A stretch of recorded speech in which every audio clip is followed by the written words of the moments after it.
वीरेंद्र जी, बहुत स्वागत है आपका। जी नमस्कार। नमस्कार। तो वीरेंद्र जी, सबसे पहले हम बात कर लेते हैं आज की रामपुर की घटना की। हेलीकॉप्टर में सवार होकर के अखिलेश यादव पहुंचे रामपुर और हेलीपैड पर आजम खान साहब ने उनकी अगवानी की, उनका स्वागत किया। उसके बाद दोनों आजम खान के घर पर पहुंचे और वहां के कुछ फोटो भी आए हैं। आजम खान के चेहरे पर जो कभी एक नूर, एक व्यंग, एक एक अजीब तरह की चमक हुआ करती थी, वो तो गायब है।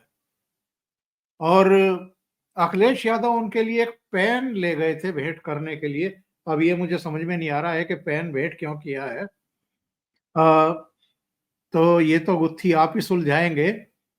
लेकिन कुछ बयान बयान जो हैं वो हुए हैं। और वैसे तो जब प्रेस पूछ रही थी तो झेप थी दोनों के चेहरों पर। लेकिन बाद में एक ट्वीट आया अखिलेश यादव का। उन्होंने लिखा कि क्या कहें भला उस मुलाकात की दास्तान, जहां बस जज्बातों ने खामोशी से बात की। क्या मतलब है इसका? असली बात यह है कि आजम खान को भी मालूम है, अखिलेश यादव को तो मालूम ही है क्योंकि फैसला उन्होंने ही किया है। अब अखिलेश यादव को रामपुर में आजम खान का विकल्प मिल गया है। जब एक मौलाना नदवी वहां से एमपी हो गया है, अभी एक महीना पहले मौलाना नदवी जो संसद मार्ग की मस्जिद के इमाम हैं, वहां पे अखिलेश यादव पार्टी के सांसदों के साथ गए थे, उनकी पत्नी भी गई थी। और एक मौलाना ने बहुत भद्दी टिप्पणी की थी डिम्पल जी के वेशभूषा के ऊपर। और उस पे कंट्रोवर्सी भी हुई थी, बीजेपी ने भी उस पे जो है आलोचना की थी अखिलेश यादव की। तो अब तो अखिलेश यादव वहां बेमतलब नहीं गए थे, वो एक मैसेज देने के लिए गए थे कि देखिए ये हमारा नेता रामपुर का नया आ गया है। ये बात आजम खान को मालूम है और आजम खान को ये भी मालूम है कि अब वो 77-78 ईयर्स के हो गए हैं। अब वो अखिलेश यादव को अपनी शर्तों पर कोई बात करने के लिए और कोई समझौता करने के लिए मजबूर नहीं कर सकते। और अब आजम खान के सामने केवल एक ही चुनौती है कि वो अपने बेटे का जो राजनीतिक भविष्य है अब्दुल्ला आजम, उसको कैसे सुनिश्चित करें 2027 के विधानसभा चुनाव में उसको भी टिकट मिले। वो अकेला विधायक यूपी असेंबली का है जो 2 बार डिस्क्वालीफाई हुआ है कन्विक्शन के ऊपर। तो आजम खान का जो चैप्टर है वो अब जो है 1980 में विधायक बने थे, अब आज 45 साल हो गए हैं। He had a very long career, enough is enough. तो आजम खान तो जो है अभी फैक्टर रहेंगे क्योंकि अभी तो 2027 में चुनाव है ही, अभी वो बहुत दूर नहीं है। तो तब तक तो आजम खान सक्रिय रहेंगे ही। और मुझे नहीं लगता कि अब आजम खान असेंबली का चुनाव लड़ना चाहेंगे। और पार्लियामेंट का तो लड़ने का सवाल ही नहीं होता, तब तक वो 80 साल के हो चुके होंगे। लेकिन आजम खान की जो तरबियत है, जो उनका संस्कार है, जो उनका स्वभाव है, वो चुप बैठने वाले व्यक्ति नहीं है। और आजम खान की एक खास बात ये भी है कि वो कभी सामान्य भाषा में बात नहीं करते।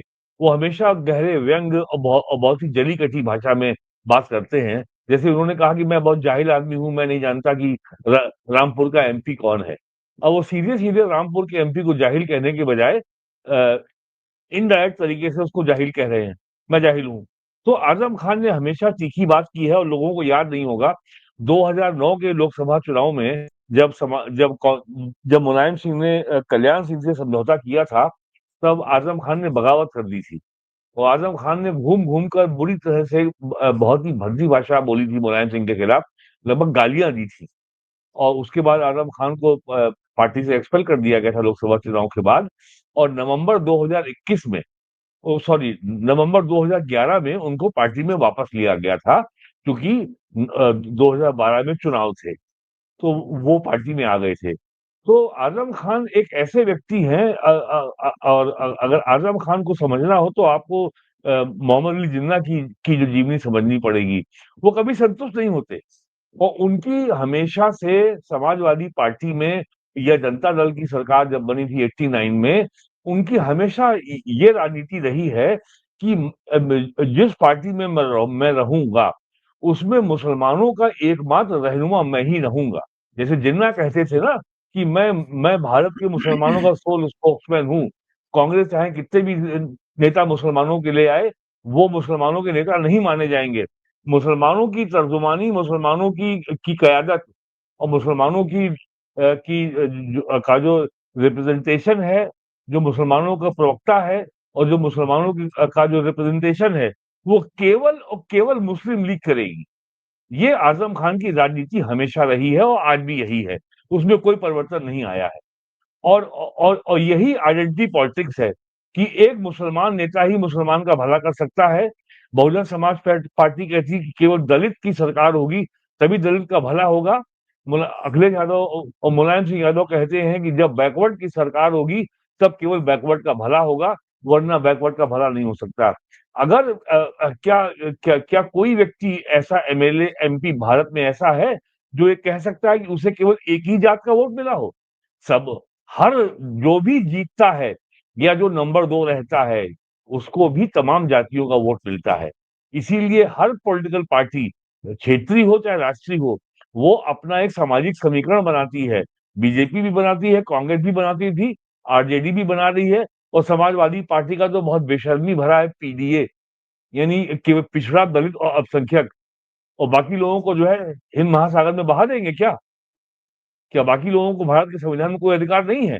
तो ये एक आइडेंटिटी पॉलिटिक्स है जो हमेशा एक संकीर्णता भरे मुद्दे को, जाति है, भाषा है, मजहब है, क्षेत्रीयता है, या सब नेशनलिज्म है कि साहब हमको नया राज्य चाहिए या हमको भारत से अलग होना है। ये इस तरह के मुद्दों पे चलती है और ये हमेशा बहुत ही संकीर्ण होती है, सेक्टेरियन होती है, और हमेशा जो है जो जो देश का, समाज का जो सामूहिक हित होता है, उसके हमेशा ये हमेशा उसके विरुद्ध होती है। वही राजनीति हमेशा समाजवादी पार्टी ने की है, वही राजनीति बहुजन समाज पार्टी ने की है। अब जिस तरीके से बीजेपी ने जो दीनदयाल उपाध्याय का 60 के दशक का नारा था, अंत्योदय, अंतिम व्यक्ति का उदय, वो कोई हो, वो किसी जाति का हो, वो किसी मजहब का हो, जाति से मतलब नहीं है, मजहब से मतलब नहीं है। यदि यदि वो आदमी वंचित है, उसको जीवन की मूलभूत सुविधाओं का लाभ नहीं मिला है, उसके पास शिक्षा नहीं है, स्वास्थ्य नहीं है, आवास नहीं है, पेयजल नहीं है, तो उसको जो है इसका लाभ मिलना चाहिए। शिक्षा का लाभ मिलना चाहिए, स्वास्थ्य सेवाओं का लाभ मिलना चाहिए। वही आज आज उसी को नए नाम से जो है 2014 से भारत सरकार इम्प्लीमेंट कर रही है, सबका साथ, सबका विश्वास और सबका विकास। यही तो है ये, यही है समावेशी राजनीति, यही है इंक्लूसिव पॉलिटिक्स, जो समाजवादी पार्टी, बहुजन समाज पार्टी कभी कर ही नहीं सकते और ना इन्होंने कभी की है। और ये पीरियड की जो राजनीति है, ये भी बहुत ही संकीर्ण आइडेंटिटी पॉलिटिक्स है, ये पूरे समाज के लिए नहीं है। और ये जो बहन जी की सभा होने जा रही है लखनऊ में, जी इसका मतलब? देखिए, कल जो है पार्टी के संस्थापक मान्यवर कांशीराम की जो है पुण्यतिथि है, अक्टूबर 9। तो ये इस अवसर पर रैली हो रही है, और बहुजन समाज पार्टी को अब ये मालूम है कि 2012, 2017, 2022 3 असेंबली चुनाव में लगातार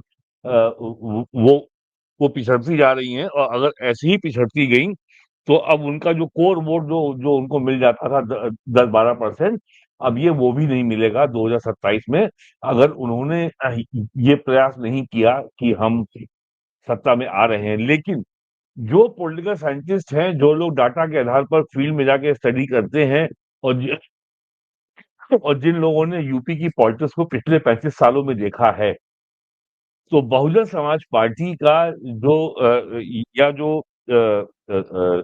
जाति और मजहब के नाम पर जो पार्टियां आइडेंटिटी पॉलिटिक्स या संकीर्ण अस्मिता की राजनीति करती हैं, उनके रिवाइवल का, उनके पुनर्जीवित होने का युग अब समाप्त हो चुका है। जिस तरीके से बीजेपी ने सबका साथ, सबका विकास या हिंदुत्व की राजनीति के जरिए एक समावेशी, एक इंक्लूसिव राजनीति चलाई है, पे काम किया है, और जिस तरीके से अपनी कल्याणकारी योजनाओं का फोकस में सबको रखा है, irrespective of caste and religion, उसके बाद जो है जाति की अपील जो है अब बहुत कमजोर पड़ चुकी है। मैं भी जो है 17 में, 19 में, 22 में, 24 में चुनाव में बहुत जगह गया यूपी में। अब लोगों को लगता है कि ये भाई ये जाति के नाम पर सवर्ण जातियों को गाली देके हम कब तक चलेंगे? ये 80 के दशक से मायावती और बहुजन समाज पार्टी और समाजवादी पार्टी गाली दे रही है सवर्णों को, ब्राह्मणों को। ठीक है भाई, गाली दो, लेकिन हम केवल गाली के बल पर कब तक काम चलाएंगे? तो ये गाली और ये एस्पिरेशन, यानी जो लोगों की अपनी आकांक्षा थी, इसके बीच का जो गैप था, उसको इस सबका साथ सबका विकास ने भरा है। और जिस तरीके से बीजेपी ने जो वंचित जातियां हैं, वो दलित भी हैं, वो अति पिछड़े भी हैं, जिस तरीके से उनकी आइडेंटिटी पॉलिटिक्स को मेन स्ट्रीम पॉलिटिक्स में इंटीग्रेट किया है, और जिस तरीके से उनके साथ जो कांशीराम का नारा था कि वोट हमारा राज तुम्हारा नहीं चलेगा, नहीं चलेगा, तो अब बीजेपी ने वोट भी उनका है, राज भी उनका कर दिया है। एक एक एक व्यक्ति दलित समुदाय से भारत का राष्ट्रपति बना, एक एक महिला जो जनजाति समाज की है, ट्राइबल की है, वो राष्ट्रपति बनी। एक व्यक्ति जो पिछड़े वर्ग से है, वो उपराष्ट्रपति हैं। उसके पहले जाट थे, वो भी पिछड़े वर्ग से हैं। तो यानी आपने एक्चुअल शेयरिंग ऑफ पावर की है, एक्चुअल डेलीगेशन ऑफ पावर की है। जो समाजवादी पार्टी, बहुजन समाज पार्टी में एक्चुअल पावर हमेशा एक परिवार, एक जाति के लिए ही आरक्षित है। तो बीजेपी ने इस मिथक को तोड़ दिया है कि केवल जो है पिछड़े वर्गों का विकास सपा ही कर सकती है। सपा में विकास खाली यादवों का होगा, बहुजन समाज पार्टी में विकास केवल जाटवों का होगा, पासियों का, अन्य दलित जातियों का नहीं होगा। तो इस सब चीज से अब जो है अब जो राजनीति है बहुत आगे आ चुकी है। और जब जब जातीयता की संकीर्ण आइडेंटिटी पॉलिटिक्स जब मेन स्ट्रीम पॉलिटिक्स में जब उसका विलय हो जाता है, तो वो ज्यादा बड़ी हो जाती है। अगर भारतीय जनता पार्टी का कोई मुख्यमंत्री अगर दलित है, कोई या राष्ट्रपति जो है शेड्यूल कास्ट समाज से है, तो वो केवल वहां अपनी जाति के आधार पर तो उसको एक उसकी पहचान है ही, लेकिन अब वो मुख्य धारा का हिस्सा है। कोई उससे ये नहीं कहेगा कि तुम्हारे ऊपर किसी ने कोई एहसान किया है, या तुमको कोई हमने जो है एक सांत्वना पुरस्कार दिया है जाति के आधार पर। जैसे जैसे नरेंद्र मोदी, वैसे तुम भी हो भाई। आपके आपके सारे अधिकार वही हैं जो किसी अन्य नेता के, किसी अन्य जाति के नेता के हैं। तो ये जो भारत की राजनीति में पिछले 10 साल में जो परिवर्तन आया है, इससे भी जो है बहुत बड़ा फर्क पड़ा है। जिस तरीके से कुंभ मेले के जो हुआ था पिछला, ये आपके 25 के पहले वाला, प्राइम मिनिस्टर मोदी ने प्रयागराज में जो वहां सफाई कर्मचारी थे उनके पैरों को धोया, पोंछा, उनको जो है पुरस्कार दिया, और उनको तमाम जो है गिफ्ट और भेंट दी। तो लोगों को लग सकता है कि साहब ये तो नाटक है, गिमिक्री है। आपने क्यों नहीं कर लिया? बिल्कुल। समाज में संदेश तो गया ना एक, कि ये प्राइम मिनिस्टर जो समाज के सबसे अंतिम वर्ग की परवाह करता है। और जिस तरीके से, और आप अगर पिछले 10 साल में जिन लोगों को पद्म श्री, पद्म भूषण दिया जाता है, अगर उनकी लिस्ट आप देख लें, तो उसमें आपको आधे लोग ऐसे मिलेंगे जिनके पास दिल्ली आने का पैसा नहीं था। उसमें और उसमें कुछ महिलाएं ट्राइबल समाज की है, उड़ीसा की, झारखंड की, कर्नाटक की, जिन्होंने कभी दिल्ली कभी देखी ही नहीं थी। तो तो जिस तरीके से जो वास्तविक रूप से जो जो वंचित वर्ग था, उसको जिस तरीके से मुख्य धारा में लाया गया है, ऐसा भारत में कभी नहीं हुआ। तो अब ये जो तो ये सब जो है कभी इन लोगों ने सोचा नहीं किया। और एक बात बहुत पहले एक समाजशास्त्री ने कही थी कि लड़ाई ब्राह्मण के खिलाफ नहीं है, लड़ाई ब्राह्मण बनने की है। यानी ब्राह्मण केवल एक जाति नहीं है, ब्राह्मण एक कुलीनता का इंडेक्स है, ब्राह्मण एक कुलीनता का मानक है। तो अब सभी लोग कुलीन हो गए। अब आज की तारीख में कोई जाति हो, चाहे ब्राह्मण हो, चाहे क्षत्रिय हो, चाहे कोई जाति का हो, वो सब लोग सहज भाव से पांव छूते हैं बहन जी का, या मुलायम सिंह यादव का, या मायावती का। और ये सही बात भी है कि ये कौन सा तर्क है कि खाली ब्राह्मण के ही पांव छुए जाएंगे, या किसी सवर्ण जाति के व्यक्ति के ही पांव छुए जाएंगे, कि वो ब्राह्मण होगा, ठाकुर होगा, कायस्थ होगा, बनिया होगा।